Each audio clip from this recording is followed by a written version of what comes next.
Hello, students. So, we are starting a new book that is Politics in India since Independence.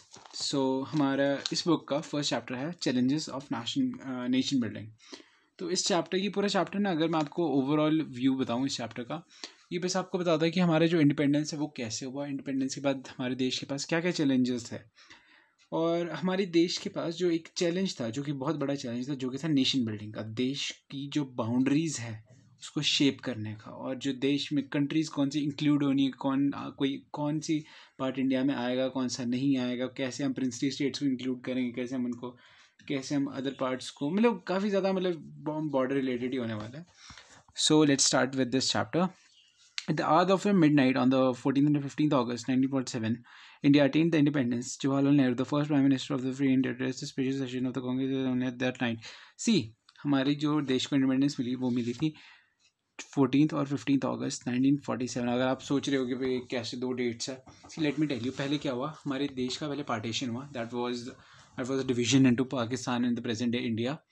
जो हमारा पाकिस्तान का independence day इसलिए तो 14th अगस्त को होता है. Independence you can say the birthday, Pakistan का बर्थडे होता है 14th को, क्योंकि ये ना जो डिवीजन और इंडिपेंडेंस हमें मिली थी वो रात को मिली थी, मिडनाइट के टाइम पे मिली थी, जो कि थी 14th की मिडनाइट. तो पहले क्या हुआ, सबसे पहले ये पाकिस्तान को हमने अलग कर दिया. फिर उसके बाद 12 बजे के बाद ही 15 अगस्त को इंडिया को as a independent nation declare कर दिया था. India was actually given a dominion state. That is a whole different debate. You can refer to the Abhijit Chavda's video for that. वैसे तुम्हारे सिलेबस में ये सब कुछ है नहीं, सो हम सिलेबस के अकॉर्डिंग चले तो इंडिया को 15 अगस्त को इंडिपेंडेंस, 15 अगस्त 1947 को इंडिया को इंडिपेंडेंस मिल गई थी. India date independence. तो जवाहरलाल नेहरू जो थे हमारे उस टाइम के one of the you can से रिनाउंस्ड पर्सन, बहुत ज़्यादा मतलब जाने माने एक लीडर थे उस टाइम पे.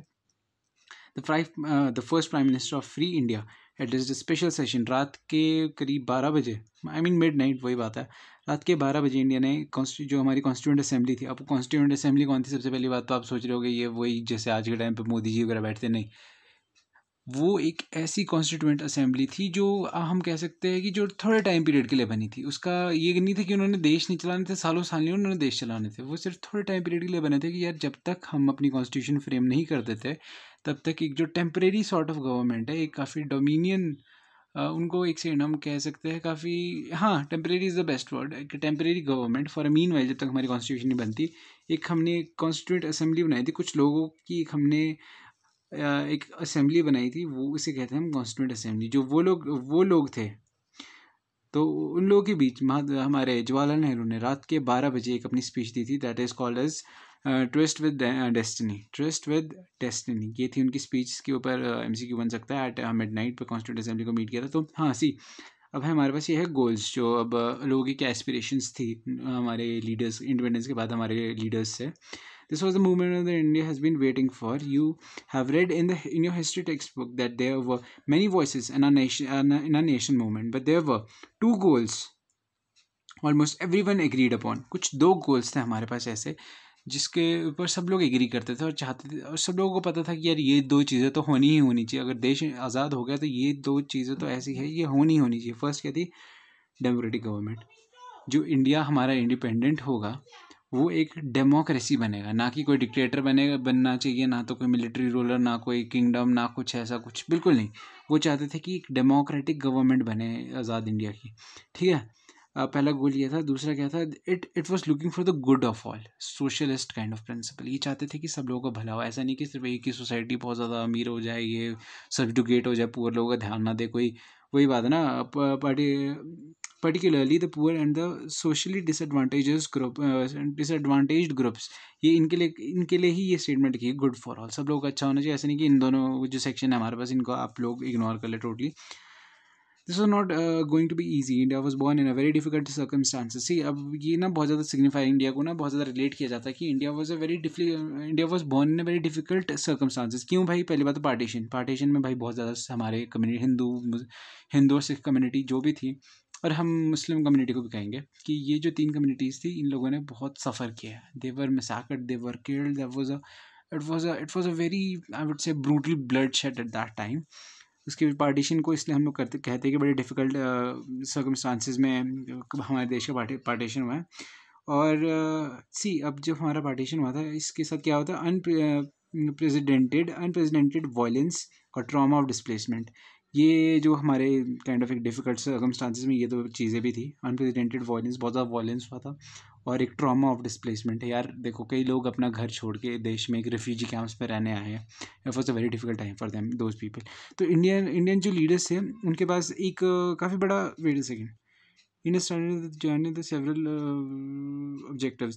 See, इंडिया ने ना काफ़ी ज़्यादा अपनी जो जर्नी है स्टार्ट की थी to achieve various objectives. India को ना बहुत चीज़ें देखनी थी कि यार हमारे सोसाइटी में पुअर लोग हैं, उनकी वो भी अच्छे से रह पाए। आई मीन वो भी एक इक्वल स्टेटस पे, इक्वल लेवल पे, एक इक्वल स्टैंडर्ड ऑफ लिविंग पे वो भी आ पाए। और पॉवर्टी, सेक्युलरिज्म, आई मीन सारे रिलीजन साथ में रहे और कन्फ्लिक्ट्स ना हो, वेरियस डिफरेंट प्रॉब्लम्स होते हैं। तो देखो, इतनी सारी टर्मोइल थी, स्टिल हमारे जो लीडर्स थे उन लोगों ने अपनी होप नहीं छोड़ी। देखो यार, आपको पता है आपके देश में खून खराब हो रहा है, काफ़ी लोग मर रहे हैं, काफ़ी जगह, काफ़ी सिटीज़ में वॉर हो रही है, अटैक्स हो रहे हैं, और फिर भी जो लीडर्स को ना एक अपनी हिम्मत रखनी पड़ती है। Are you getting me? उनको ना अपनी होप रखी थी उन्होंने कि यार हम फिर भी अपने देश को आगे जाएंगे, चाहे जो हो जाए, चाहे आज तक जो होगा। अब हमारे ना 3 चैलेंजेस थे मेन हमारे लीडर्स के सामने after independence. First of all, the first challenge was to shape a nation, कि जो अब नेशन बनाया है, हमारा देश है, अब वो एक प्रॉपर नेशन कैसे बनेगा। आई मीन टू से कि जो प्रॉपर जो हमारे गोल्स, आई मीन हमारे देश का जो बाउंड्रीज है उसको हमने यूनिफाई, मतलब एक बाउंड्री को शेप देनी थी। The entire topic deals with that, the shaping of a nation. हमारा जो नेशन है उसकी बाउंड्री के साथ बाउंड्रीज, एक प्रॉपर बाउंड्रीज होनी चाहिए। पाकिस्तान के साथ पार्टीशन हुआ है तो जो भी सारे बॉर्डरिंग कन्फ्लिक्ट है वो अच्छे से हो जाए। जो प्रिंसेस स्टेट्स है उनके साथ कैसे डील करना है। उसके बाद नेक्स्ट जो फर्दर टॉपिक आएगा हमारे पास, वो होगा कि जो हमारी अब स्टेट्स बनी है, इंडिपेंडेंट इंडिया की जो अंदर स्टेट्स बनी है, तो अब उसको और फर्दर डिवाइड, मतलब कैसे बनाएं हम स्टेट्स की लिंग्विस्टिक बेसिस पे बनाएं। जैसे आज के टाइम पे आंध्र प्रदेश, तमिलनाडु, ये सारी अलग अलग स्टेट्स हैं, तो इन्हें हम कैसे बनाएं। आई मीन किस बेसिस पे बनाएं कि यार ये लैंग्वेज के बेस पे, कल्चर के बेस पे, रिलीजन के बेस पे, वो सब आ गएगा। तो फर्स्ट चैलेंज हमारा ये है, shaping of a nation. It was a very difficult task. that was united and yet accommodative of the diversity। मतलब ऐसा एक नेशन जो कि यूनाइटेड रहेगा और डाइवर्सिटीज़ को भी अकोमोडेट करेगा, वही चीज़ यहाँ पे लिखी है। यार देखो, एक ऐसे नेशन जहाँ पे डाइवर्सिटी बहुत है, उसको ना यूनाइटेड रखने में बहुत डिफिकल्टीज आती है। यार जहाँ पे भाषा ही, लैंग्वेजेस ही लोगों की अलग अलग है। आप 2 किलोमीटर के बाद लैंग्वेजेस बदल रही है, जैसे काफ़ी अच्छी से है कि हर किलोमीटर के बाद यहाँ पे लैंग्वेज बदल जाती है। ये हमारा हिंदुस्तान है। सो द थिंग इज़, ऐसे देश को यूनाइट करना तो बहुत मुश्किल है, जहाँ पे लोग एक लैंग्वेज ही नहीं, एक लैंग्वेज भी नहीं बोलते, तो उनको आप कैसे यूनिफाई रख सकते हो एक सब लोगों को साथ में। So it was the people who spoke the different language and follow the different culture and the religion. भाई ये वही बात है कि India, first of all India was the land of, India तो इतना पहले वो तो कॉन्टिनेंटल साइज था, इंडिया बहुत बड़ा साइज था इंडिया का, और डाइवर्सिटी बहुत ज़्यादा थी। So it was very difficult. तो पीपल से पीपल देखो डिफरेंट लैंग्वेजेस, कल्चर और रिलीजन को फॉलो करते थे। Again it was a very difficult thing. जो हमारी डाइवर्सिटी थी, the partition appear that prove everyone worst way, जो डिविजन, अब देखो, अब फर्दर इतने सारे लोग आपने इकट्ठा रख दिया है। अब जो लोगों का सबसे बुरा, एक बहुत डर था जो लोगों को लगा, हमारे लीडर्स को जो लगा हुआ जो डर था, वो था कि जो ये डाइवर्सिटी है ये इकट्ठा रह पाएगी, ये बट ना जाए एक टाइम के बाद। Are you getting me? These were the questions about the proven worst fear. अब बस यही है, इसी के बारे में क्वेश्चन है कि would this India survive as a unified country, and there were urgent question that how was the integration of the territory of the India to be achieved. See, इनको आपको ध्यान देने की जरूरत नहीं है, this were the only points. और इनमें भी मैं आपको बताऊँ ना, सिर्फ this line was most important. ये तो अगर आप स्किप भी कर दो, अगर आप एक दिन पहले देख रहे हो इस वीडियो को, just learn this line. Okay, now we have the next problem. जो सेकंड चैलेंज हमारे जो कंट्री में आया था, जो वो था कि एस्टैब्लिशमेंट ऑफ द डेमोक्रेसी। अब हमारे देश में देखो, फंडामेंटल राइट का कॉन्सेप्ट था। हमारे पास वोटिंग हमने दे दी थी on the basis of universal adult franchise की, मतलब जो भी 18 साल से ऊपर है वो वोट कर पाएगा। This was known as the universal adult franchise. और ये एक ऐसा टाइम था जहाँ पे ना विमेन को, काफ़ी सारी कंट्रीज़ में विमेन को राइट्स नहीं दिया था। 1947 और 50s का जो टाइम था, वहाँ पे कई कंट्रीज थी जहाँ पे वुमेन्स को उस ज़माने में, European countries, listen to my words carefully, European countries में भी ऐसी कंट्रीज थी जिन्होंने वुमेन को इस टाइम तक वोटिंग राइट नहीं दिया था, पर इंडिया ने दे दिया था। Are you getting me? Now we have the representative democracy, parliamentary. हाँ चलो, हमारी कंट्री ने अडॉप्ट किया था, रिप्रेजेंटेटिव डेमोक्रेसी को अडॉप्ट किया था, और एक parliamentary, I mean the type of democracy that India adopted was a parliamentary system. ठीक है। नाउ वी हैव द देखो डेमोक्रेटिक कॉन्स्टिट्यूशन। अब यार सीधी सी बात है, सिर्फ एक डेमोक्रेसी और कॉन्स्टिट्यूशन लिखने से देश डेमोक्रेटिक नहीं बन जाता। It was necessary, it is necessary. देखो एक डेमोक्रेसी और एक कॉन्स्टिट्यूशन होनी बहुत ज़रूरी है, पर वो सफिशिएंट नहीं है। मतलब उस मतलब ऐसे नहीं कि सिर्फ आपने कॉन्स्टिट्यूशन बना दिया और आपका काम हो गया। अब जो कॉन्स्टिट्यूशन है उसे फॉलो भी तो करना होगा। The main challenge was to develop the democratic practices. अब यार ऐसा ना डेमोक्रेसी के आपने प्रिंसिपल लिख तो दिए किताब, यार ये तो वही बात है ना, आपने एक प्लान और शेड्यूल होता नहीं, आपने एक टाइम टेबल बना दिया पर आप उसको फॉलो ही नहीं कर रहे हो। तो ये नहीं होना चाहिए ना, आपने डेमोक्रेसी बना दी सब कुछ, पर आपने ना लोगों के बीच में you have to develop a democratic practice. That was another challenge, mainly that was another challenge. Establishment of democracy, again मैं आपको बोल रहा हूँ, if it's the day before exam आपको सिर्फ एक ये लाइन याद करनी है और आपको एक ये याद करनी है, the challenge was to develop the democratic practice. बस यहाँ पे ख़त्म आपका आंसर अगर आपके एग्जाम में है, and if you are watching it the day before exam. The third challenge was to ensure the development and well-being of the entire society. आपको जो पूरी सोसाइटी थी सिर्फ उसका वेल आपने एक यू कैन से this is a very socialistic principle. यहाँ पे आप सब पूरी सोसाइटी का आपने वेलफेयर देखना है। ऐसे नहीं कि सिर्फ रिच लोगों को बेनिफिट मिल रहा है, इंडस्ट्रियलिस्ट्स को बेनिफिट मिल रहा है, बाकी लोग तो भाड़ में जाए। It was not something like that.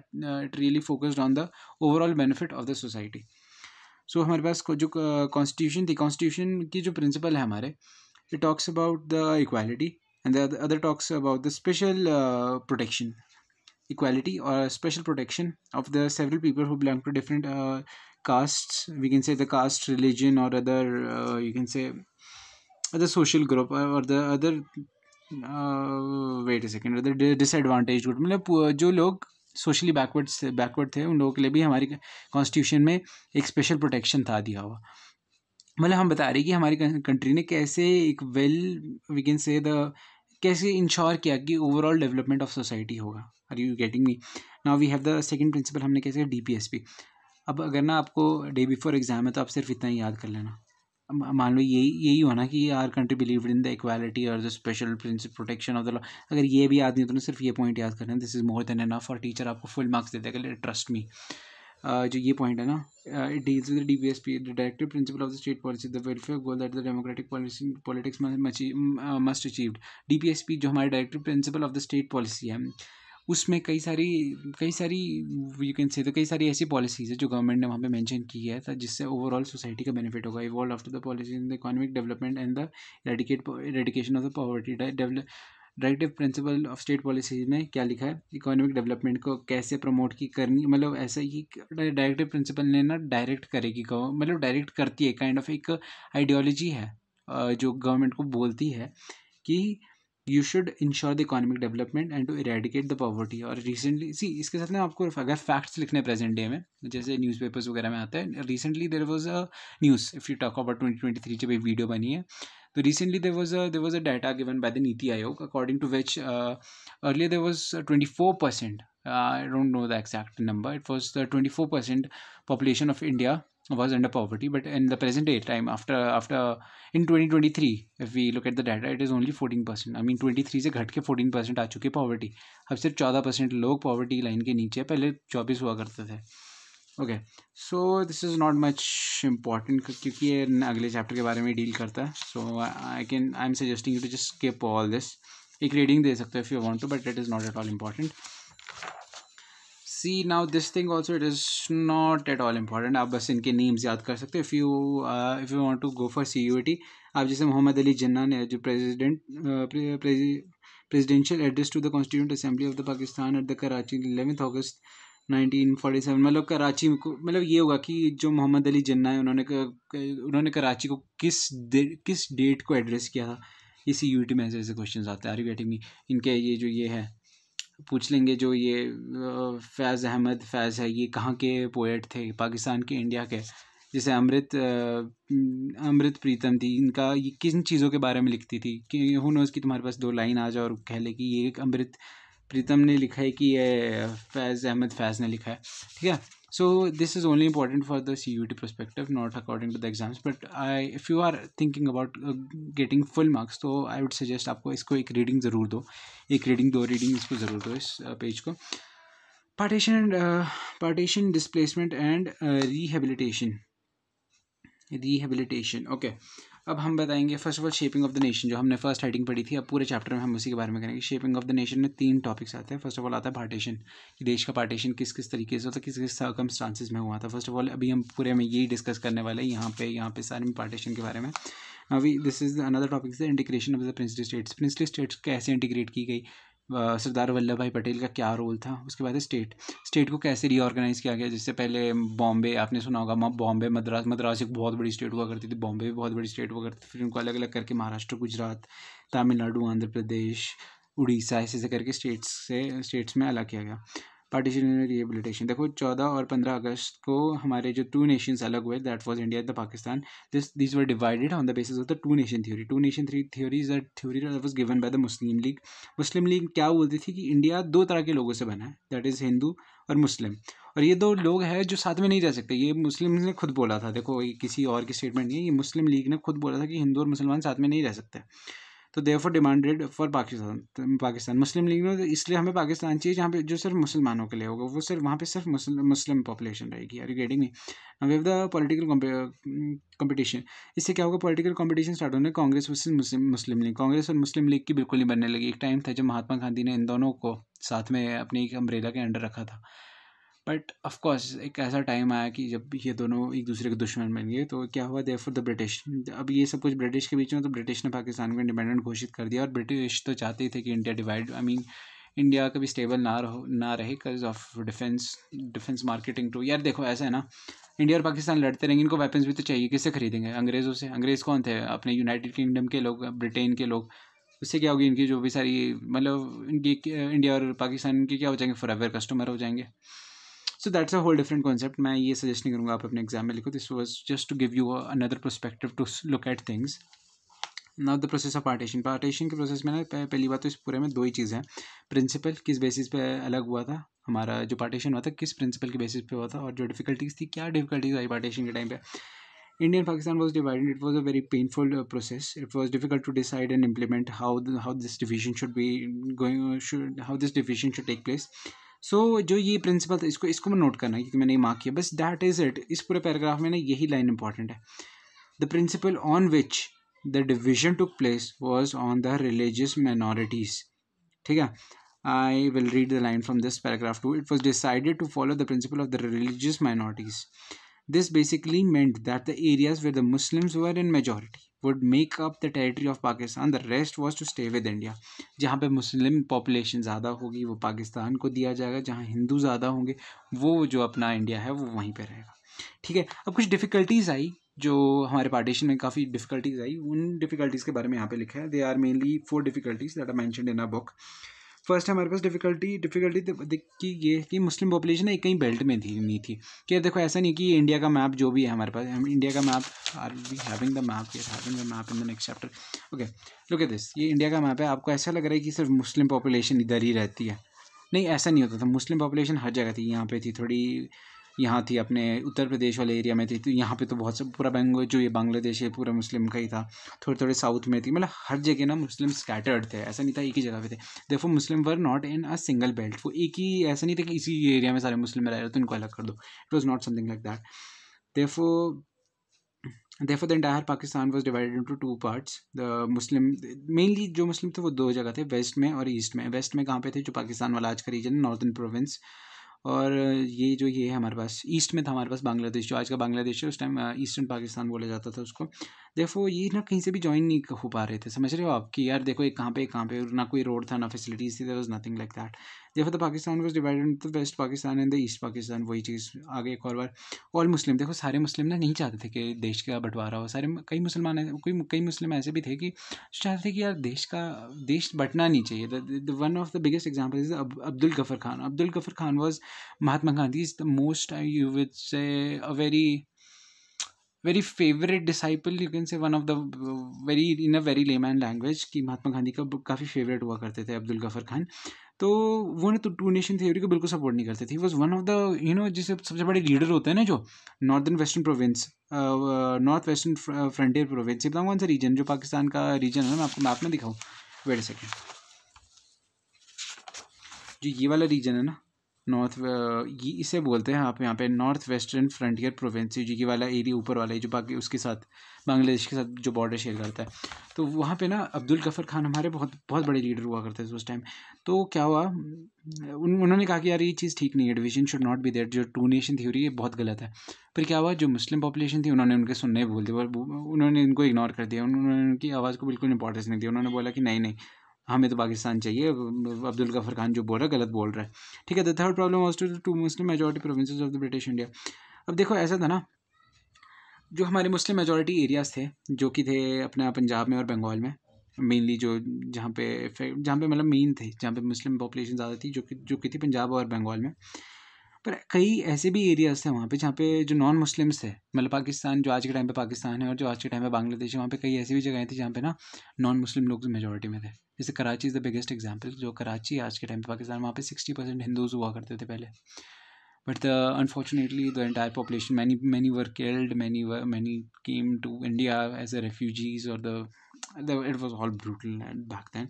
तो क्या हुआ था, तो इन्होंने एक चीज़ डिसाइड की कि रात को या 14-15 की रात को इन्होंने डिसाइड किया, जो बाइफर्केशन कर रहे हैं हम, जो डिवीजन कर रहे हैं ना, हिंदू मतलब हिंदू इधर रहेंगे, मुसलमान इधर रहेंगे, हम क्या करते हैं इसको और डिस्ट्रिक्ट लेवल में ले जाते हैं। मान लो ये वही बात है ना कि आप इंडिया में हो, आज आपके साथ एक गाँव है जहाँ पे मुस्लिम ज़्यादा है और आप उस गाँव में रहते हो जहाँ पे हिंदू ज़्यादा है। तो ये इतना बाइफर्केशन ऐसे कर देते हैं, जो जहाँ पे मुस्लिम वाला गांव है वो पाकिस्तान को दे दो from nowhere. Just take an example कि आप रहते हो हिंदुस्तान में और आपके पड़ोस में जो गांव है वो मुस्लिम का है पर वो पाकिस्तान का है। And this concept makes no sense, मेरे तो समझ नहीं आया, but this is how the entire thing at the district and the real lower level. But the thing was, पर ये चीज़ ना इम्प्लीमेंट नहीं, जो बाइफर्केशन इतना डीपली करना था ना, ये कभी इम्प्लीमेंट हो नहीं पाया। रीज़न बीइंग, जो ये मुस्लिम और हिंदू थे, अब यार देखो एक रात है 14 और 15 रात को आप इतना डीप बाइफर्केशन थोड़ी कर सकते हो। इनको थोड़ी पता था कि कहाँ कहाँ कौन से गाँव होते हैं, ठीक है ना। Okay, what about the people, it was meant that the large number of the people did not know on the day. ठीक है, देखो जो लोग थे ना उनको खुद ही नहीं पता था वो कहाँ पे, हिंदुस्तान में है कि पाकिस्तान में, उनको रात को पता ही नहीं था। क्योंकि यार देखो बॉर्डरिंग में कई सारे एरियाज ऐसे हो सकते हैं जिनका गाँव उधर चले गया और चाहते वो इधर आना थे, वो पाकिस्तान में चले गए और आना वो इंडिया चाहते थे, वो एक रात में कुछ भी हो गए, they were unaware people, were normal people were unaware, भाई हुआ क्या है ये पिछली रात। ठीक है, now we have the partition, therefore the partition left a very deep trauma। ठीक है, ये वही चीज़ है। Now the main question was the question of the minority.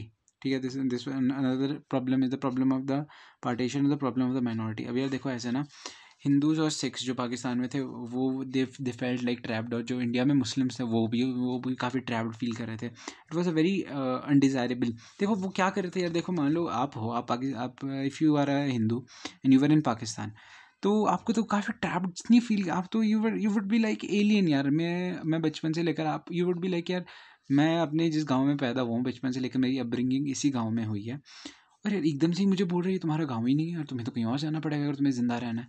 And this is what is written here, people felt very people felt like the undesirable aliens on their own home, in their own home that where their ancestors had lived for centuries, जहाँ पे उनके पूर्वज इतने सालों से रह रहे हैं, उसी घर में उनको काफ़ी ऐसा एलियन सा फील हो रहा था, काफ़ी अजीब सा फील हो रहा था, काफ़ी एक्सक्लूडेड सा फील हो रहा था कि भाई यार क्या हो गया ये एकदम। जो माइनॉरिटीज़ थी बोथ साइड दे वर टारगेटेड। देखो यार माइनॉरिटीज़ इधर भी थी उधर भी थी, वहाँ पे पाकिस्तान में हिंदू माइनॉरिटी थी, हिंदुस्तान में मुस्लिम माइनॉरिटी थी, तो दोनों के ऊपर अटैक्स हो रहे थे। हिंदू मुस्लिम को मार रहे थे इंडिया में और मुस्लिम्स हिंदुओं को मार रहे थे पाकिस्तान में। This was a very, I would say, the brutal scene of the partition. They become the easy targets of attack. The question was this कि जब ये सब कुछ अटैक वॉर हो रही थी ना, या लोगों ने, हमारे लीडर्स ने कुछ किया नहीं, उनको पता नहीं था इस चीज़ का कि यार ये वायलेंस कितना बढ़ा जाएगा। वो दे वर जस्ट इन अजम्पशंस कि भाई कुछ देखते क्या होता है।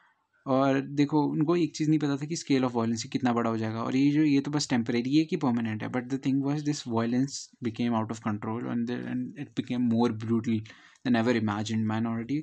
देखो द माइनॉरिटी के पास एक काम था, वो सिर्फ एस्केप कर गए फ्रॉम देयर होम्स, वो भागने लगे। जितने भी सारे माइनॉरिटीज़ बच्चे थे, जितने भी सारे हिंदू पाकिस्तान में थे, वो भागने लगे, वो भागने लगे, वो इंडिया आने लगे, रेफ्यूजीज़ की तरह आने लगे। Further the consequences of partition के जो बहुत बुरे दिन हैं, जो बहुत बुरा टाइम था, उसके बारे में ये सारा पूरा पैराग्राफ है। It was a tragic transaction of the people. मैं यहाँ पे करूँगा, मैं यहीं से आपको एक्सप्लेन करूँ. Transfer of the population, huge amount of transfer of the population. यार काफ़ी सारे ना हिंदू जो पाकिस्तान में थे वो इंडिया आने स्टार्ट करके और वैसे ही जितने सारे मुस्लिम थे इंडिया में वो सारे पाकिस्तान जाना स्टार्ट करके. जो किलिंग्स एंड एट्रॉसिटीज़ जो, और सुनो, और काफ़ी ज़्यादा किलिंग्स और एट्रॉसिटीज़ होने लगी. काफ़ी लोगों को मारा गया, काफ़ी ज़्यादा एट्रॉसिटीज़ हुई. किन की हुई? जो भी सारे ये ऑन द रिलीजियस बेसिस काफ़ी सारे एट्रॉसिटीज़ हुई. What is KAL? KAL is Kolkata, this is Amritsar, and L for Lahore. ये कौन से थे? कम्यूनल जोन्स कौन से होते हैं भाई? देखो ऐसा है, लाहौर है, लाहौर में ना इन्होंने एक एरिया को डिमार्केट कर लिया. एक मतलब ऐसा मान लो, just take an example, this is an area, इसमें इन्होंने एक ये बना दिया, बोला ये है हमारा कम्यूनल जोन, यहाँ पे सिर्फ हिंदू रहेंगे. और यहाँ मान लो ये पाकिस्तान का सिनारियो है, ये मुस्लिम, यहाँ पे सारे पूरे सिटी में मुस्लिम रहेंगे, और ये बना दिया इन्होंने कम्यूनल जोन, यहाँ पे सिर्फ हिंदू रहेंगे. इन्होंने ऐसे कम्यूनल जोन बनाने स्टार्ट कर दिए. और इन्होंने रूल्स भी इस्टेब्लिश कर दिए, जहाँ पे मुस्लिम ज़्यादा है वहाँ पे हिंदू नहीं जाएंगे, हिंदू एरिया में मुस्लिम नहीं जाएंगे, मुस्लिम में हिंदू नहीं आएंगे. मतलब यही बात है, अगर यहाँ पे मुस्लिम है तो मुस्लिम यहाँ नहीं जाएगा और हिंदू यहाँ नहीं जाएगा. अगर इंडिया की बात करें हम, और यहाँ पे हिंदू है, यहाँ पे मुस्लिम है, मुस्लिम लोग इंडिया में नहीं जाए, हिंदू वाली जगहों पे नहीं जाएंगे और हिंदू मुस्लिम वाली जगहों पे नहीं जाएगा. This is the one thing. Another is abandon their homes. जिन लोगों ने अपने घर छोड़ने पड़े थे, जितने भी सारे पाकिस्तान में थे ना हिंदू लोग, उनको अपने घर छोड़ के इंडिया में आना पड़ा था. India, not even Hindu plus Sikh लोग जो जितने भी थे उनको इंडिया आना पड़ा था. It was a very brutal time. Minorities on both the sides of the border fled to their homes and often secured a temporary shelter in the refugee camps. देखो यार, उनको ना अपना होम छोड़ के रेफ्यूजी कैंप्स में रहना पड़ा था. जितने भी सारे लोग परे पाकिस्तान से इंडिया में आए थे, उन सबको अपना घर छोड़ के रेफ्यूजी कैंप्स में रहना पड़ा था. दे फेल्ट वेरी एलिनेटेड यार. जहाँ पे कल तक, देखो वही बात है ना, कल तक जो उनका देश था वो आज उनका देश नहीं रहा. जहाँ पे वो पैदा हुए थे, जहाँ पे उनके इंसेस्टर्स रहे थे, अब वो देश उनका नहीं रहा था. जो एडमिनिस्ट्रेशन था वो बिल्कुल उनके अगेंस्ट चले गया था, just because of this partition. ठीक है, देर वही चीज़ है. They had a very unhelpful local administration, right. Therefore उसके बाद है 6 पॉइंट में क्या है हमारे पास? देयरफॉर द अदर साइड, जो लोग थे ना, उन लोगों ने ट्रैवल करना स्टार्ट किया to the other side from any means of transportation. भाई वो पैदल भाग रहे थे, वो जैसे तैसे करके उनका गोल था कि बस यार इंडिया पहुंच जाए. जो भी सारे हमारे सिख्स और हिंदूज थे, और मैनी मुस्लिम्स टू, कई सारे मुस्लिम्स भी, उनका ये गोल हो गया था भाई कैसे तैसे बस देश से बाहर निकलना है हमने और इंडिया पहुंचना है. ड्यूरिंग द वे, जब वो रास्ते में थे तो they were attacked, killed and raped. Many women were raped, और मैनी पीपल और many kids, even kids, they were attacked and killed. There was a very brutal scene. Thousand of the womens were abducted. काफ़ी सारी women को इन्होंने उठा लिया था. I mean ऐसा होता था कि हिंदू वुमेन्स को मुस्लिम उठा लेते थे और उनका रिलीजन चेंज करवा देते थे. Then they used to marry them. और the similar practice used to happen with the Muslim women too in India. I mean, we don't actually know the facts. Is it real or not? But is it what it is according to a book? So the women were killed on their own. Women also, हाँ सी यहाँ पे एक और चीज़ की practice start की. The women were killed by their own family and the children were separated. और सुनो, ऐसा होना, काफ़ी सारे women's थी, उनको ना पॉइजन दे दिया करते थे उनके फैमिली, जस्ट बिकॉज कि अगर कोई भी तुम्हारे साथ कोई भी सेक्सुअल हरासमेंट का कुछ भी एक्टिविटी होती है, just to preserve the family's pride, you can just take this poison and just die at there and then. I don't see, there are different debates. Is it it was a good practice or a bad practice? We won't get into that, but according to the book, it is given in your syllabus. And also, अगर आपको अपने view point देनी, you should, but not in exam. Of course, you should make your view points. In the ninth point जो हमारा है, children were separated. यार भाग मिल्खा भाग में बेस्ट यही हुआ था कि यार हमारे पास कैसे सेपरेट हो गए थे, मिल्खा हमारा कैसे सेपरेट हो गए थे. वो इंडिया में आ गए थे, but the parents and all they all died. Okay, for the lakhs of these refugees, the country's freedom meant the life in the refugee camps for the months, sometimes for years. या देखो, कुछ लोगों के लिए ना देश की आज़ादी का मतलब सिर्फ ये नहीं था कि बस अंग्रेज़ चले गए. उनका लिए ये मतलब था कि उनको अपना घर छोड़ना पड़ा था, अपने घर छोड़ के किसी रेफ्यूजी कैंप्स में रहना पड़ा था काफ़ी टाइम तक. ठीक है, जो trauma of partition was expressed, जो हमारा जो ट्रॉमा था ना, जो ये सारा पार्टीशन हुआ था, जो दर्दनाक चीज़ें थी, it was expressed by writers, poets and film makers. जितने भी सारे हमारे ये राइटर्स थे, जो सारे ये आर्टिस्ट, हम इन्हें आर्टिस्ट ही कहेंगे ओवरऑल, इन लोगों ने अपना जो ये पेन था, जो ट्रॉमा दिखाया था, ये इन्होंने दिखाया था अपने इन्होंने एक वर्ड यूज़ किया था, डिवीजन ऑफ हार्ट्स, अपने देश के पार्टीशन के साथ. वो जो ये पार्टीशन था ना, यू वुड बी शॉक्ड कि ये कैसे हुआ था. It was not just of the property liability और एसेट्स. ऐसा नहीं हुआ था कि सिर्फ भाई बांट दिया इन्होंने, थोड़ा बहुत आर्मी बांट दी, थोड़ा पैसे बांट दिए, प्रॉपर्टीज़ वगैरह बढ़ गई, ज़मीनें बढ़ गई. नहीं, it was not something like that. It was the division of the financial assets. भाई एक एक चीज़, एक एक गाड़ी, लिटरली एक एक कार इन्होंने बांटी है जो अंग्रेज़ों ने की एडमिनिस्ट्रेशन में होती थी ना. Literally, even a car was there. Was a very famous story about a car that Muhammad Ali Jinnah and Patel wanted. There was, I don't remember the story, but there's a very beautiful kind of a story on that. Table chairs, typewriters, what is this? Paper clips, everything भाई. एक table chair तक नहीं छोड़ी थी भाई. Table chair तक का partition हुआ था. पुलिस ऑफिस में मान लो चेयर होगी करीब 10 होगी तो 5 पाकिस्तान भेजी गई थी हर एक पुलिस ऑफिस में, चाहे वो असम में है, चाहे वो चेन्नई में है. From everywhere it was done like this. Musical instruments भाई, हर पुलिस ऑफिस में जितने म्यूजिकल इंस्ट्रूमेंट्स हैं वो भी बांटे गए थे. स्कूल में जितने भी थे वो भी बांटे गए थे. It was a really, I would say, a very brutal time period, or the brutal things happening at that time. It was a violent separation of the two communities that has lived together for centuries. मतलब इतने कुछ ऐसे लोग जो हिंदू और मुस्लिम जो साथ में रहे थे इतने सालों से, इतने सेंचुरीज से साथ में रहे थे, उनका जो ये डिविजन था that was really brutal. और it is estimated that the partition forced about the 80 lakh people to migrate across the new borders. यार इससे क्या हुआ था, जो 80 लाख लोग थे उनको माइग्रेट करना पड़ा था टू अनदर कंट्री. यार देखो ऐसा हुआ कि पाकिस्तान से भी लोग इधर है, इधर से भी लोग पाकिस्तान गए. देयरफॉर 80 लाख लोग माइग्रेट किए थे और इस प्रोसेस में 5 से 10 लाख लोग तो सर मर गए थे. It is really painful.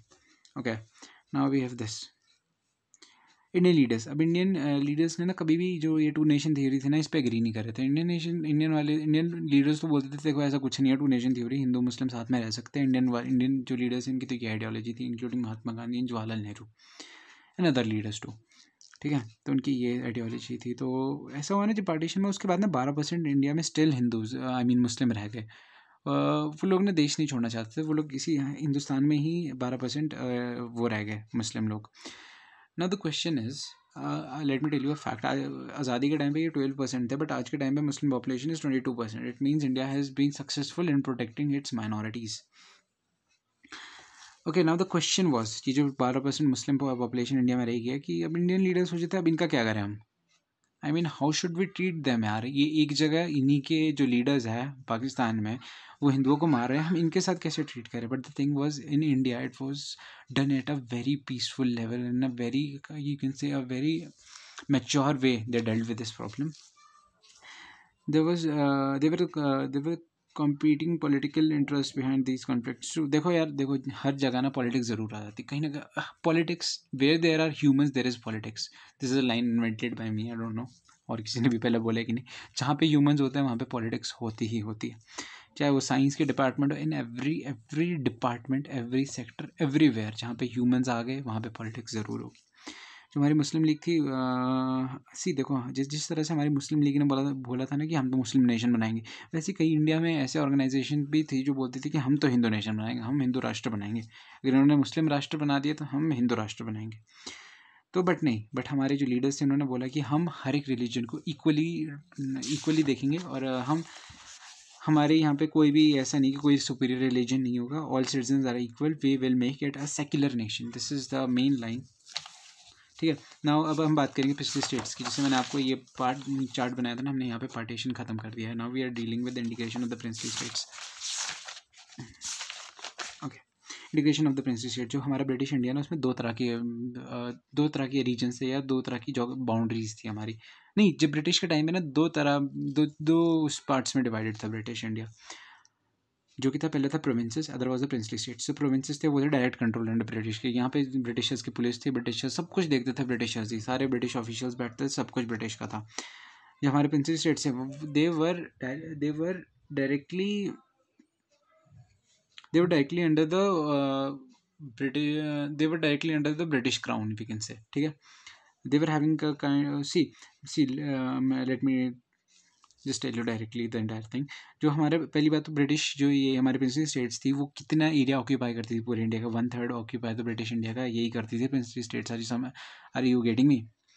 1/3 जितना भी जोग्राफिकल एरिया था वो तो हमारी ब्रिटिश प्रिंसेस स्टेट्स ही कवर करती थी. They were directed by the prince, directly ruled by the princes. जो सारे प्रिंसेस और राजा महाराजे होते थे ये प्रिंसली स्टेट्स को चलाते थे. बस ये कि ब्रिटिश वगैरह कुछ मांगते थे टैक्स टुक्स से उनको दे देते थे, बस दैट गुड टू गो, बस इतना ही काम था इनका. इनके पास ना थोड़ी बहुत ऑटोनॉमी थी, ये इनके पास सब कुछ था कि भाई तुम अपने लोगों के लिए जो करना है करो, तुम रेवेन्यू जहाँ से ला रहे हो लाओ, बस ब्रिटिशर्स को थोड़ा सा आप तुम्हें टैक्स देना और थोड़ा कॉपरेट करना, बस खत्म. They have to accept the British supremacy. जो ये ब्रिटिश सुप्रीमेसी को एक्सेप्ट करना होता है ना, इसको बोलते थे paramountcy of the British. In this paramount, इसके ऊपर ना एक क्वेश्चन आ सकता है, what is the paramountcy of the, what do you mean by the word paramountcy of British crown. इससे क्या मतलब था, the all the princely states had to accept the crown as the supreme head. मतलब ये एक सीधी सी बात है कि जितने भी सारे प्रिंसेस स्टेट्स हैं इनको मानना पड़ता था कि भाई देखो तुम्हारे ऊपर एक वो है, क्राउन है, मतलब तुम ब्रिटिशर्स के अंडर हो, तुम ब्रिटिशर्स के अंडर हो, मतलब यही चीज़ माननी पड़ती थी, तुम ब्रिटिशर्स के अंडर हो जितनी भी सारी प्रिंसेस स्टेट्स है. ऐसे नहीं तुम इंडिपेंडेंट नहीं हो, देखो तुम अपनी मर्जी से कुछ नहीं कर सकते, तुम उतना कर सकते हो जितना हम तुम्हें बोलेंगे, जितनी हम तुम्हें ऑटोनॉमी देंगे. ठीक है. तो प्रॉब्लम्स, कुछ प्रॉब्लम्स है पार्टीशन के टाइम पे. जो हमारे पैरामाउंसी, देखो जैसे ही बिफोर इंडिपेंडेंस ही सारे जितने भी सारे ये प्रिंसेस स्टेट्स हैं इनको बोल दिया कि paramountcy of Britishers would end after the partition. There were 365 princely states of the independent India. बहुत सारी स्टेट्स थी, मतलब 365 princely states, that's a huge quantity. जो ब्रिटिशर्स थे, ब्रिटिशर्स ने जैसे ही इंडिपेंडेंस मिली थी, ब्रिटिशर्स ने बोल दिया देखो यू आर फ्री. इनको बोल दिया जितनी भी सारी ये अपनी प्रिंसेस स्टेट्स, इनको बोल दिया यू आर फ्री, जिसको ज्वाइन करना है करो. इंडिया को ज्वाइन करना है इंडिया को करो, पाकिस्तान को करना है पाकिस्तान को करो, इंडिपेंडेंट रहना है इंडिपेंडेंट भी रह लो, तुम्हारी मर्जी. जो यहाँ के जितने भी सारे पीपल थे, हमारे जो प्रिंसली जितने भी सारे जनरल पॉपुलेशन थी, वो चाहती थी कि यार वो इंडिया का पार्ट बन जाए. बट जो हमारे प्रिंसेस रूलर थे, नहीं सॉरी, जो ये सारे, फर्स्ट ऑफ ऑल तो यहाँ पे इस पॉइंट में ये बता रहा है कि जो ये डिसीजन था, it was not taken by the people, it was directly taken by the princely states. मान लो एक मैं प्रिंसली स्टेट का रूलर है, मेरी पॉपुलेशन बोल रही है कि इंडिया ज्वाइन करना है, पर मेरी मर्जी, मैं इंडिपेंडेंट रहूँ, मेरे को फ़र्क नहीं पड़ता मेरी पॉपुलेशन क्या क्या चाहती है, मैं बस अपना खुद का डिसीजन दूंगा और that will be followed. Another thing is threat of unity of the India. अब यार प्रिंसली स्टेट ना बहुत बड़ा थ्रेट थी to the unity of the India, बहुत बड़ा थ्रेट थी. प्रिंसली स्टेट्स से ऐसा था ना कि किसी प्रिंसली स्टेट ने अगर ये बोल दिया कि मैं इंडिपेंडेंट रहूँगी, तो यार ये कैसा लगेगा आपको कि दिस इज हैदराबाद, ये पूरे इंडिया के बीच में इंडिपेंडेंट है, इसकी अपनी आर्मी है, इसके अपने इंटरनल अफेयर है, सब कुछ अपना है. That would be hazardous. और just take an example, Pakistan और हैदराबाद के एक टाइम पे अगर अलायंस हो जाता और कितना बुरा होना था इंडिया के लिए. But the thing is, entire thing is controlled and the entire thing is cooperating. और इंडिया के साथ हैदराबाद आज के टाइम पे one of the most, even say cooperating state में आता है Hyderabad in Telangana Andhra Pradesh region. Even non violent area, non one of the most non violent region of the entire India. Travancore, it is an जो हमारा ट्रेवेनकोर है, जो ये तिरुवनंतपुरम, ये जो ये वाला रीजन है, ये भी पहले प्रिंसली स्टेट हुआ करता था. तो इसने भी बोला कि मैं इंडिपेंडेंट रहूँगा. उसके बाद जो हमारे निज़ाम थे हैदराबाद के, तो हमारे हैदराबादी भाईजान ये बोलने लगे कि नहीं हम भी इंडिपेंडेंट ही रहेंगे. जो हमारे नवाब है भोपाल के, जो भोपाल वाला रीजन है, this is entire Bhopal region, Gwalior वगैरह, जहाँ पे सिंधिया भाईजान जहाँ के हैं, तो उन्होंने भोपाल के जो नवाब थे उन्होंने बोला हाँ मैं इंडिपेंडेंट रहूँगा. द नवाब ऑफ भोपाल, ये वही चीज़ है. इसका क्या मतलब होना था, जो हमारी जो इंडिया है उसमें काफ़ी सारी स्मॉल स्टेट्स होती थी. इसका क्या, और ये भी कोई गारंटी नहीं थी जो सारे राजा ये बोलेंगे कि हाँ भाई डेमोक्रेसी अडॉप्ट करो. इनकी मर्जी थी डेमोक्रेसी अडॉप्ट करना, डेमोक्रेसी करो, नहीं राजा रखना है राजा ही रहेंगे. मतलब it would have been so hazardous for the common people. So India का एम क्या था, दे वांटेड इंडिया को ना इंडिया ने किन बेसिस पे क्या किया. इंडिया वांटेड की यूनिटी, इंडिया चाहता था कि unity, self determination and democracy. India in 3 चीज़ों को बहुत ज़्यादा सपोर्ट करता था. और मतलब जैसे ये लोग तो, इन लोगों को तो कुछ पक्का नहीं होता था ना, where India was something different. Okay, so जो हमारे प्रिंसली स्टेट्स है, in most of this princely states the government were run in the non democratic manner and the rulers were unwilling to give the democratic rights to the population. है जितनी भी सारी ये Prince states थी ना, वहाँ पे सारे ना नॉन डेमोक्रेटिक रहते थे सब लोग, मतलब कोई डेमोक्रेसी की कोई ज़रूरत नहीं थी. वो तो सोचते थे कि भाई मैं राजा हूँ, मैं जो बोलूँगा वही करूँगा. और ये ना चाहते भी नहीं थे, जो सारे रूलर्स थे ये सारे चाहते थे कि भाई ये डेमोक्रेसी ऐसी तो चीज़ें होनी नहीं चाहिए, मैं हूँ राजा और मेरा ही सुनेंगे, जो मैं बोलूँगा that would be the final decision. Government's approach, government ने क्या किया, सबसे पहले तो हमारे जो मुस्लिम लीग है, League opposed in the Indian Congress and took the view to this should be free to adopt. See ऐसा ना, जो हमारा इंडिया था, to the firm start against division of the India to the small small. जो हमारी जो इंटरिम गवर्नमेंट थी उसने बोला कि यार इतने ऐसे डिवीजन नहीं होना चाहिए जो स्मॉल स्मॉल स्टेट्स में पूरा इंडिया डिवाइड हो जाए। बट द थिंग इज जो हमारे मुस्लिम लीग है उसने बोला, मुस्लिम लीग तो बहुत मतलब मुस्लिम लीग ने बोला कि इंडिपेंडेंट चॉइस होनी चाहिए किसी स्टेट की, चाहे वो अगर इंडिपेंडेंट रहना चाहे मुस्लिम जहाँ पे भी जाना चाहे वो उनकी चॉइस होनी चाहिए। बट द थिंग इज यहाँ पे हम सरदार वल्लभ भाई पटेल का बहुत बड़ा रोल था। इंडिया की जो स्टेट्स आज है, इंडिया का मैप आज जैसा है वो आज ऐसा क्यों है, जो वो है हमारे deputy prime minister and also the home minister of that India after independence, that was Sardar Vallabh भाई पटेल। जो हमारे जो ये है वल्लभ भाई पटेल, इन्होंने नेगोशिएशंस बहुत ज़्यादा की। जस्ट टेक एन एग्जांपल, कितना डिफ़िकल्ट टास्क जो हमारे सरदार वल्लभ भाई पटेल ने इतने एक्सपर्ट और इतने मैच्योरिटी के साथ किया। इंडिया में पहले ना देवर 26 स्मॉल स्टेट्स। जो हमारी उड़ीसा है ना, सिर्फ उड़ीसा का रीजन है, वहाँ पे सिर्फ 26 स्मॉल स्टेट, मतलब वहाँ पे इतने ज़्यादा 26 स्मॉल स्टेट्स थी। और जो हमारा सौराष्ट्र रीजन है ऑफ गुजरात, जो गुजरात वाला रीजन है, वहाँ पे 16 तो बिग स्टेट्स थी। प्रिंसली स्टेट्स की बात हो रही है यहाँ पे 60, मतलब 14 तो अलग अलग मतलब 14 राजा थे और 119 small states and numerous other different administration. मतलब यार यू कैन से 119 राजास और छोटे छोटे थे। अब इन सब को एक इंडिया में यूनिफाई करना, that was a really difficult task that our home minister of that time और the deputy prime minister of that time Sardar Vallabh भाई Patel did. Consideration of the integration. अब यार ये जो इंटीग्रेशन हुआ ना, 3 कंसिडरेशन ऑफ द इंटीग्रेशन, ये किन बेसिस पे किया गया, मतलब ये जो ये हुआ ना इसकी क्या बेसिस थी? First of all the governments approach was guided by the 3 consideration. क्या 3 कंसिडरेशंस थी जिसके बेसिस पे गवर्नमेंट चाहती थी कि इंडिया का आप लोग बनो, आप इंडिया का एक पार्ट बनो? फर्स्ट ऑफ ऑल क्या थी? पॉपुलेशन। जो पॉपुलेशन थी वो प्रिंसली स्टेट्स की चाहती थी कि हम वो इंडिया का पार्ट बने। Another was the autonomy.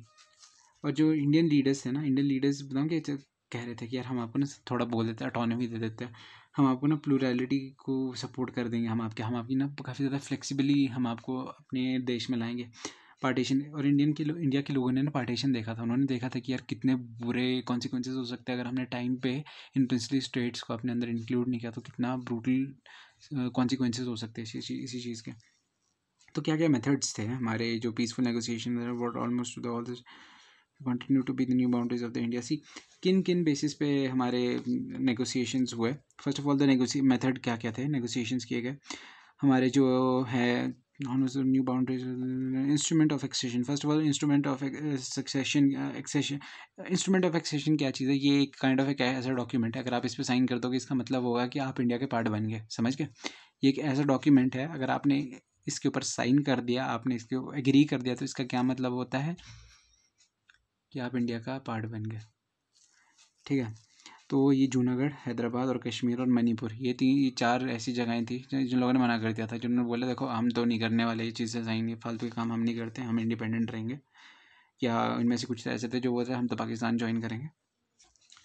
तो अब मैं आपको इसी चीज़ को जो आपने यहाँ पे मतलब एक अच्छा से मैं अगर आपको बताऊँ कि मेथड क्या क्या किए थे इन्होंने, करीब 4 मेथड थे जिस बेसिस पे इंडिया का जवाहरलाल नेहरू सरदार वल्लभ भाई पटेल ने प्रिंसली स्टेट्स को इंक्लूड किया था। पहली बात तो कंसेशन कॉन्स्टिट्यूशन।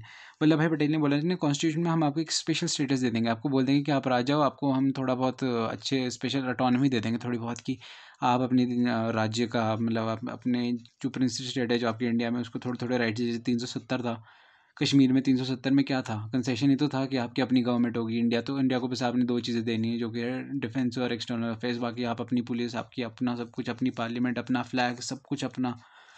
ये कह सकते हैं कंसेशन कॉन्स्टिट्यूशन जो मिली थी। मिलिट्री एंड में यार देखो, अगर कुछ ना हुआ, कुछ भी नहीं हुआ, अगर प्रिंसली स्टेट ने मना ही कर दिया तो सीधा मिलिट्री भेज दो, it was another thing. Other was monetary support. अब सीधी सी बात है, पैसा दिया गया इन लोगों की, बोला देखो पैसे हम दे रहे हैं, आप आ जाओ, हम आपको इतने इतने करोड़ दे रहे हैं, आप इंडिया का पार्ट बन जाओ, ये हम आपको महीने में आपकी पुश्तों को हम सैलरी देते रहेंगे। अब बात है जूनागढ़ की। हमारा जो जूनागढ़ है इनमें से यहाँ पे जूनागढ़ प्लेबिसाइड कराया। जूनागढ़ में प्लेबिसाइड क्या होता है? अगर लोगों के बीच में इलेक्शन कराया जाए for a particular decision, election में जूनागढ़ के लोगों के पास एक चॉइस दी गई, लोगों के पास, लिसन टू माई वर्ड्स, के राजा के पास नहीं, लोगों के पास बोला गया कि आप लोगों, जितने भी सारे पॉपुलेशन है भाई, आप किसको ज्वाइन करना चाहते हो, इंडिया को, पाकिस्तान को? लोगों ने बोला कि हम तो इंडिया को ज्वाइन करेंगे, और इसी तरीके से इंडिया का पार्ट बन गया Junagadh. Now we have the Hyderabad. Hyderabad was the largest princely state. सबसे बड़ी princely state was Hyderabad. Hyderabad से बड़ी प्रिंसली स्टेट कोई थी ही नहीं. और ये एरिया था, it was totally surrounded by India. पूरे इंडिया से चारों तरफ इंडिया ही था इसके. और आज के टाइम पे जो महाराष्ट्र, कर्नाटक और आंध्र प्रदेश का रीजन कवर ऑक्यूपाई कर रखा है हैदराबाद ने. मतलब जो आज का महाराष्ट्र और कर्नाटक और आंध्र प्रदेश का रीजन है वो था पहले जो हैदराबाद की प्रिंसली स्टेट्स थी. ठीक है. Okay, now we have the Nizam. जो हमारे निज़ाम थे हैदराबाद की, जो रूलर थे उस टाइम के, वो थे सबसे richest person in the entire, one of the richest person. जैसे आज के टाइम में इलॉन मस्क वगैरह चले हुए ना, उस टाइम में जो अपने निज़ाम भाई थे, ये one of the richest person थे. बहुत अमीर हुआ करते थे उस ज़माने में. Okay, Nizam the independent status. जो हमारे निज़ाम थे उनको चाहिए था इंडिपेंडेंट स्टेटस. निज़ाम बोलते थे हमें नहीं, हम इंडिया का नहीं बनते, हम पाकिस्तान का पार्ट नहीं बनते, हम हैं इंडिपेंडेंट, हम रहेंगे इंडिपेंडेंट. तो इन्होंने क्या था, standstill agreement in India in November 1947. ये जो निज़ाम थे, इन्होंने स्टैंड स्टिल एग्रीमेंट किया था. इन्होंने, इनका मतलब था कि हम अभी सोच विचार कर रहे हैं. देखो ना, हमने मना किया ना हमने हाँ किया, हम तो बस अभी सोच विचार कर रहे हैं हम किस साइड जाए, हम इंडिपेंडेंट रहे. Okay, in the mean time the movement. देखो यहाँ पे ना पीपल, जो हमारे जनरल पीपल थे, उनको ना निज़ाम पसंद नहीं आया था. वो लोग एजिटेशन करने लगे. पेजेंट्स निज़ाम के अगेंस्ट चले गए. विमेन भी निज़ाम के अगेंस्ट चलने लगी. जो कम्युनिस्ट और कांग्रेस थे वो भी निज़ाम के अगेंस्ट थे उस टाइम. जो निज़ाम था फिर ब्रूटल लीडर. निज़ाम था हिटलर वैरायटी.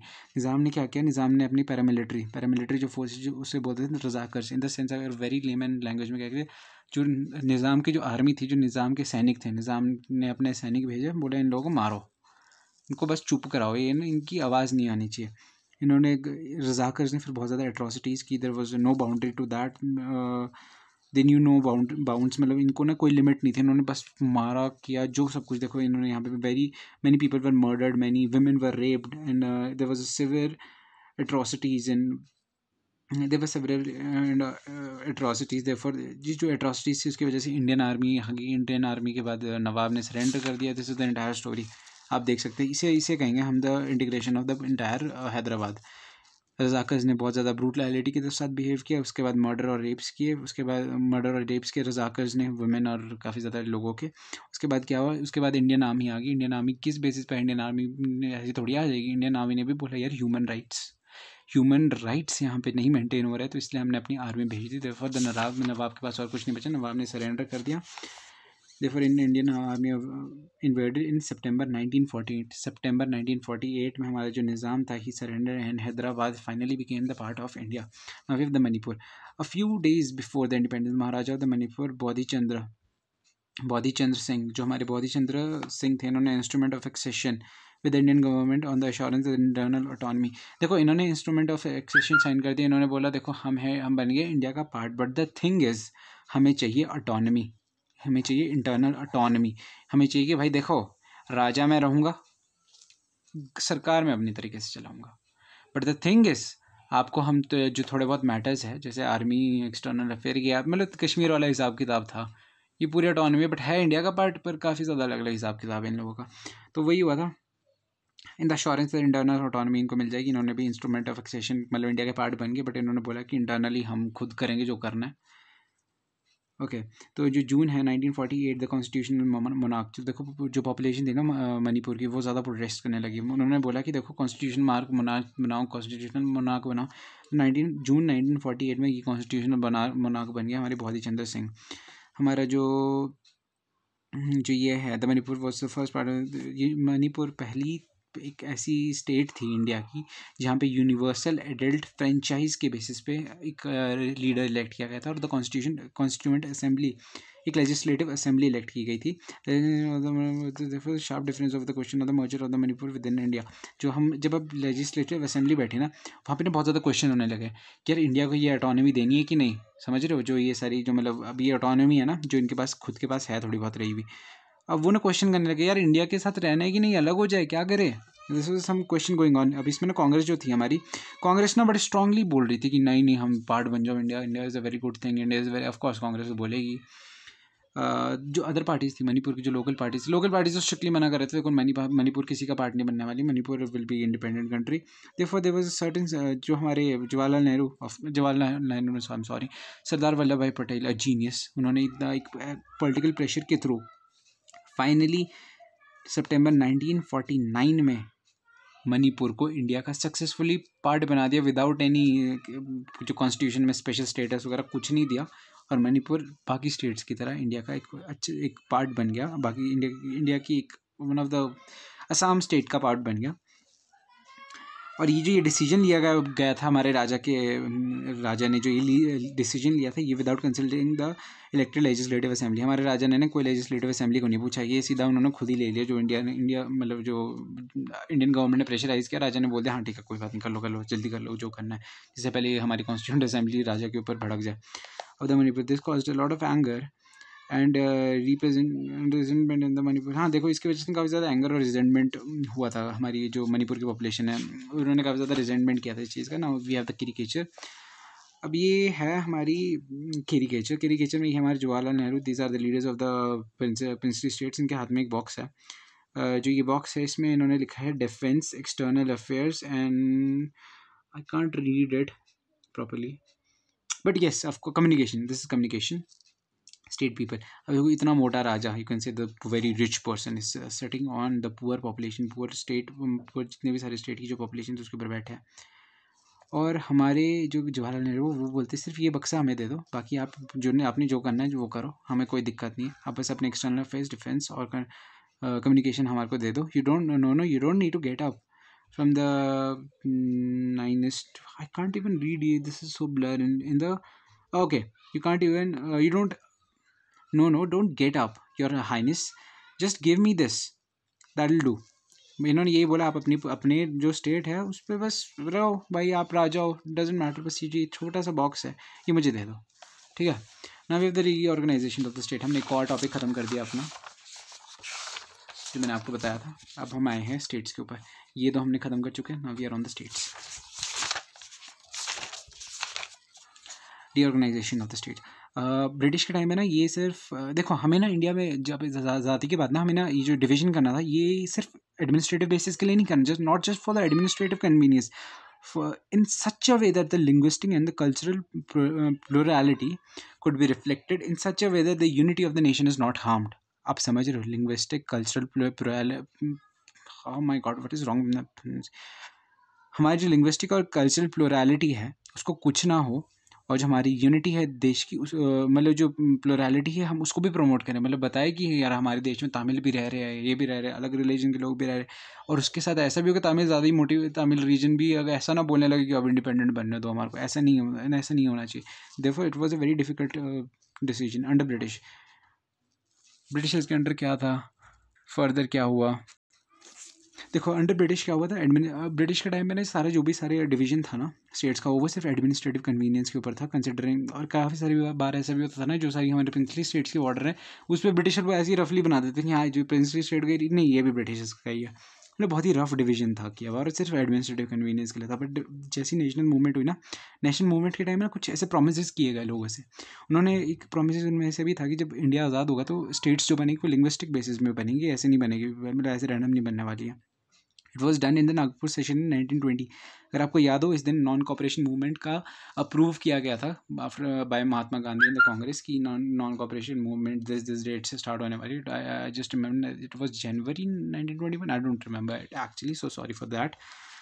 ओके, तो हमारी जो प्रोविंशियल कांग्रेस थी, जो हमारी अगर ना एक कांग्रेस ने ना जो एक प्रोविंशियल कांग्रेस कमेटीज़ थी, कांग्रेस में ना काफ़ी सारी कमेटीज़ भी थी। मान लो हाँ भाई साउथ में ये वाली कमेटी देखेगी, ईस्ट में ये देखेगी, वेस्ट में ये देखेगी, मतलब ऐसे ऐसे करके बनाई गई थी कांग्रेस की कमेटी। वो भी लिंग्विस्टिक जोन्स के अकॉर्डिंग ही बनी थी।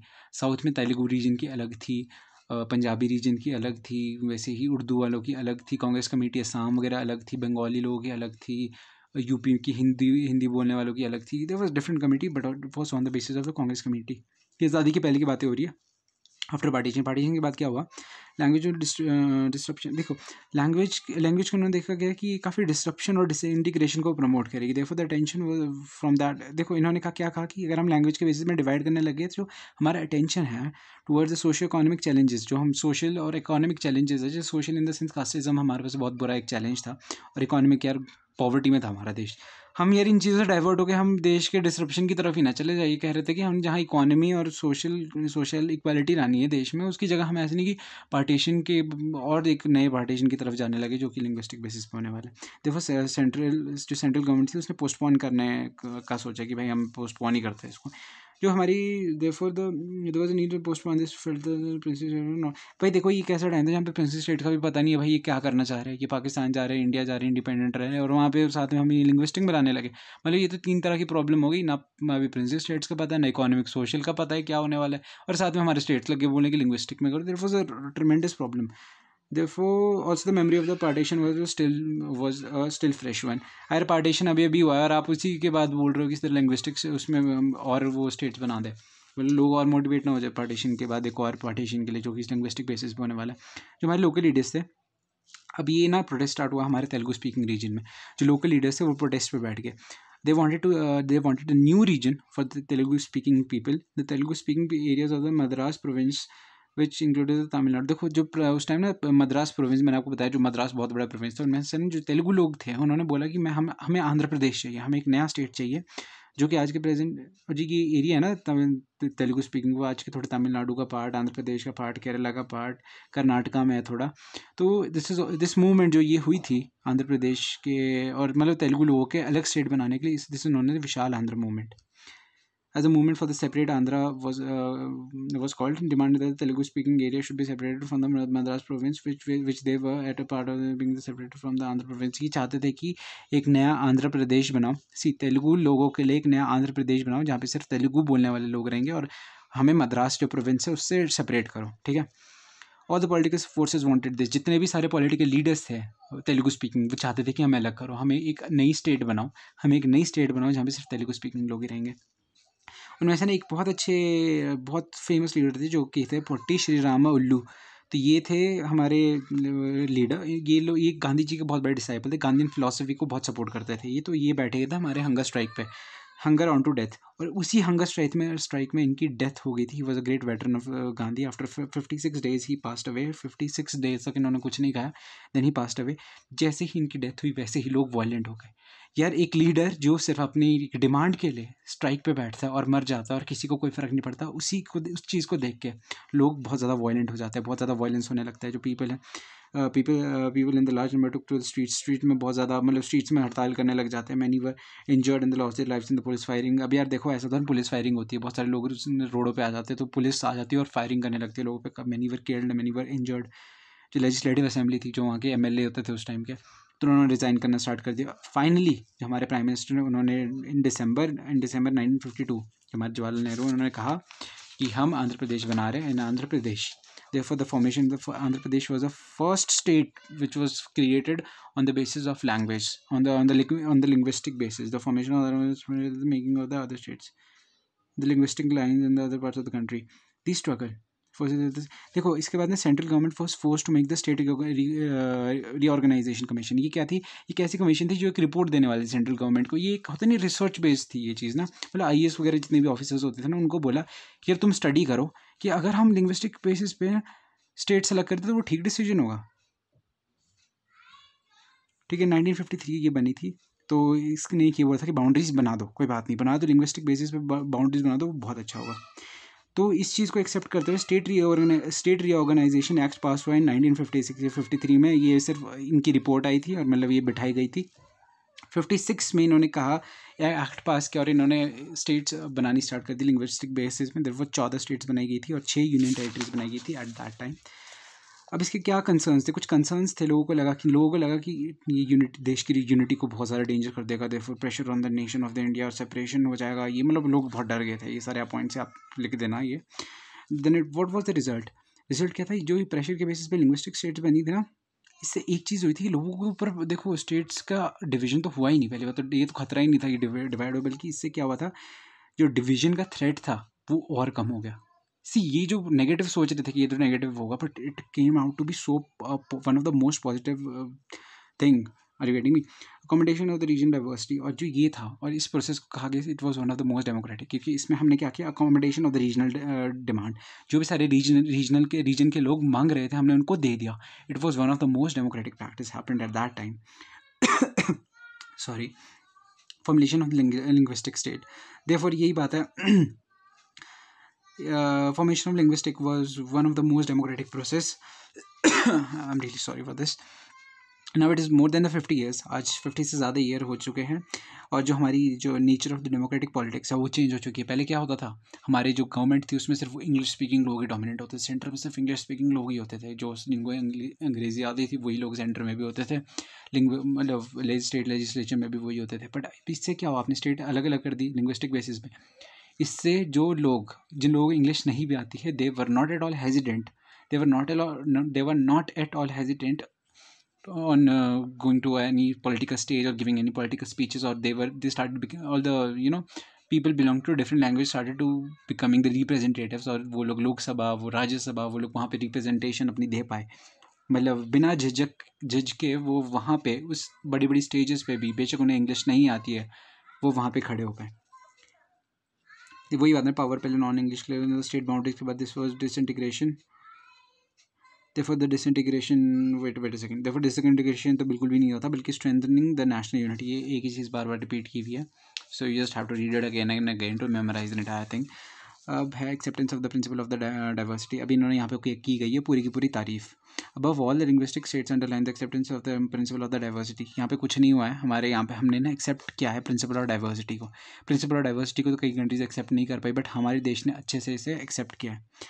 India is not, when we say that India adopted, India ने जब डेमोक्रेसी अडॉप्ट किया और जब फॉर्मल इलेक्शन अडॉप्ट किया, ये यही नहीं था सिर्फ हमने रिकॉग्नाइज और एक्सेप्ट किया, बट हमने ना ये सारे डिफरेंशिएशन को अपनी पॉलिसीज़ के थ्रू दिखाया भी। Democracy constitution does not simply mean that India is a democratic constitution, nor does it mean merely that India adopted the formal elections। इसका ये मतलब सिर्फ हमने डेमोक्रेटिक कॉन्स्टिट्यूशन बना दी, इलेक्शन करवा दिया, हम डेमोक्रेटिक है। The choice was the largely than that, it was a choice in favor of the recognition and accepting the existing differences which could at time be oppositional। हमारी जो best strength थी ये थी कि हमने रिकॉग्नाइज किया, हमने एक्सेप्ट किया, बेशक डाइवर्सिटी थी, हमने उनको बेशक अपोजिंग व्यूज थे, उन्होंने बोला कि गलत कर रहे हैं हमने उन चीज़ों को एक्सेप्ट किया, हमने उनको रिप्रेजेंटेशन दी, हमने उन्हें अपने देश में एक्सेप्ट किया। Democracy, in other words, is associated with plurality and the way of life। Democracy is associated with plurality। Democracy एक plurality है और एक way of life है, जो इंडिया की डेमोक्रेसी में जो प्रिंसिपल अच्छे से है। तो अब मैं आपको दूंगा, ये पूरा पार्ट है, ये मैं आपके थ्रू पढ़ा दूंगा। देखो कई सारी स्टेट्स थी जो कब बनी, मैं आपको बताता हूँ। सबसे पहले हम करेंगे जो सबसे यंगेस्ट स्टेट्स थी, जो कि थी सबसे पहले बना गुजरात और महाराष्ट्र। ये 1960 में अलग हो गया था, स्वराष्ट्र से एक बहुत बड़ा रीजन था यहाँ पे, मतलब गुजरात और महाराष्ट्र 1960 में अलग हुए थे। Then we go to Punjab, 1966 में पंजाब अलग हो गया, 1963 में नागालैंड अलग हो गया, 1972 में मेघालय अलग हो गया था, यहाँ पे त्रिपुरा 1972 में अलग हो गया था, 1987 में हमारा अरुणाचल प्रदेश अलग हो गया था, 1987 में हमारा मिज़ोरम अलग हो गया था, एंड ना गोवा, इसको गोवा भी नहीं करेंगे हम। और ऑल्सो उत्तराखंड हमारा रिसेंटली 2000 में अलग हो गया था, 2000 में हमारा उत्तराखंड अलग हुआ था, छत्तीसगढ़ अलग हो गया था, हमारा झारखंड 2000 अलग हो गया था। मतलब ये पूरा पैराग्राफ है। आई वुड सजेस्ट यू कि आप इस पैराग्राफ को थोड़ी इस बेसिस से करें कि आप भी इधर ही अपने मैप में लिख दें, so that it is easy and comprehendable. इधर पूरा पैराग्राफ पढ़ने से अच्छा it is go for this one. ये क्या हुआ था, गुजराती और महाराष्ट्र की मतलब गुजराती स्पीकिंग और मराठी स्पीकिंग पॉपुलेशन को अलग कर दिया था। ये किया गया था उसके बेसिस पे, जोग्राफी के बेसिस पे, जोग्राफी और कल्चरल बेसिस पे उत्तराखंड अलग कर दिया, उत्तर प्रदेश अलग कर दिया।